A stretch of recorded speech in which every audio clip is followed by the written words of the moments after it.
আকাশের দিকে তাকিয়ে আছে মায়া। কি যেন ভাবছে ছাদের এক কোনায় দাঁড়িয়ে। মেঘলা ছুটে এসে বলল, কি রে, কি করিস? দেখ তাকিয়ে, আকাশের বোধহয় মন খারাপ, আমারই মতো। মেঘ করেছে, বৃষ্টি হয়ে সব কষ্টগুলো ঝরে যাবে, প্রকৃতি নতুন রূপে সাজবে, কিন্তু আমার মনের আধার কি করে কাটবে রে? ধুর, মন খারাপ করিস না, একদিন সব ঠিক হয়ে যাবে। শোন, কালকে রেজাল্ট দিবে, যাবি না? না রে। তাহলে আমি কি একা যাব? তারপর দুজনে নিচে নেমে এলো। মেঘলা বাসায় চলে গেল এবং মায়া না খেয়ে ঘুমিয়ে গেল। সকালে আনোয়ারা বেগম, মায়া ওঠ, বেলা 12টা বাজে। ছুটে এসে জড়িয়ে ধরে বলল, দোস্ত, তুই তো ফাটিয়ে দিয়েছিস, A+ পেয়েছিস, চল ট্রিট দিবি। বিকালে মায়া, মেঘলা, নূপুর, ঝুমুর, আয়ান, আবির রেস্টুরেন্ট গেল। সবাই মিলে আড্ডা দিচ্ছে। ওই সময় মুগ্ধ ক্লায়েন্টের সাথে মিটিং করছে। কারো হাসির শব্দে তাকালো। মুগ্ধর চোখ যেন আটকে গেল। কোন কলেজে ভর্তি হবি তোরা? তুই যেটা বলবি। Dhaka city college.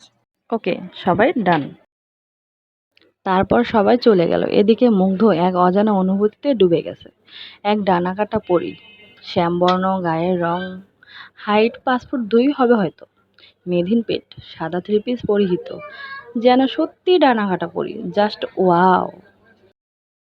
স্যার, কি হলো? মিটিং করবেন না? ধ্যান ভাঙলো মুগ্ধের। আজকের মিটিং এখানে এসে। গাড়ি নিয়ে বের হলো মুগ্ধ, কিন্তু খুঁজে পেল না সেই ডানাকাটা পরীকে। বাসায় গিয়েও ঘুম হলো না। মুগ্ধর এক 27 বছরের যুবক কখন কাউকে ভালো লাগেনি। হঠাৎ কি এমন ছিল যাকে এক দেখায় পাগল হলো মুগ্ধ? এটা ভাবতে ভাবতে কখন যে ঘুমিয়ে গেল।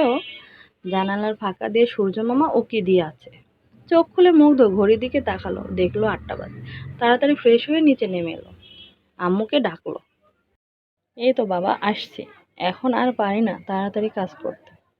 তোর বোন তো এখনো ঘুমিয়ে থেকেও ওঠেনি, একটা বৌমা এনে দে না বাবা। আম্মু, বাদ দাও, আমাকে বিয়ে করার জন্য এমন মেয়ে হয়নি। কেন, তোর বাবার বন্ধুর মেয়ে আছে তো, রিমলি। আম্মু। চলে গেল না খেয়েই। এদিকে মায়া, মেঘলা আজ প্রথম ক্লাস, কলেজে লেট হচ্ছে ঝুমুর আর নূপুরের জন্য। মায়া রেগে হাঁটতে শুরু করলো। সেই মুহূর্তে মুগ্ধর গাড়ি যাচ্ছিল, হঠাৎ ব্রেক করলো। মুগ্ধ গাড়ির গ্লাস না খুলেই বলল, চোখ কোথায় থাকে মিস? একদম বাজে কথা বলবেন না। গাড়ি আছে বলে কি মানুষকে মানুষ মনে করেন না, নাকি ধনী দুলাল?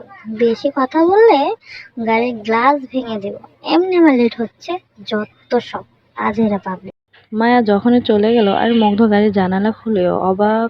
আল্লাহ, ওই মেয়েটা ছিল। Oh shit. কলেজে এসে দেখে স্যার চলে আসছে। May I come in sir?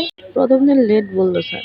Class শেষ করে কলেজ মাঠে দাঁড়িয়ে এসে বন্ধুমহল। মায়া গিয়ে বলল, কি রে, কেউ ক্লাস কেন করলি না? তোদের জন্যই আমার লেট হয়েছে। দূর, এত পড়ে কি লাভ, একটা বিয়ে হলো না। এটা শুনে বন্ধুমহল হাসছে। আর জানিস, একটা ধনী দুলালিকে আচ্ছা করে কথা শুনিয়ে। বন্ধুমহল বলল, মায়া কথা বলতে জানে, এটাই বিশ্বাস হচ্ছে, তাও কোনো ছেলের সাথে? কি এই, সাংঘাতিক। আমি এখন বড় হয়েছি, বুঝলি তোরা, এখন চল বাসায় যাই। এদিকে মুগ্ধ অফিসে কাজে কিছুতেই মন বসাতে পারছে না, শুধু ভাবছে ওই মেয়ের কথা। হাসি, উফ, কি যে মায়াবু। চ্যানেলটি সাবস্ক্রাইব করে দিবেন, ভালো লাগলে লাইক, কমেন্ট, শেয়ার করে পাশে থাকবেন। আর গল্পটি ভালো না লাগলে প্লিজ বাজে মন্তব্য করবেন না।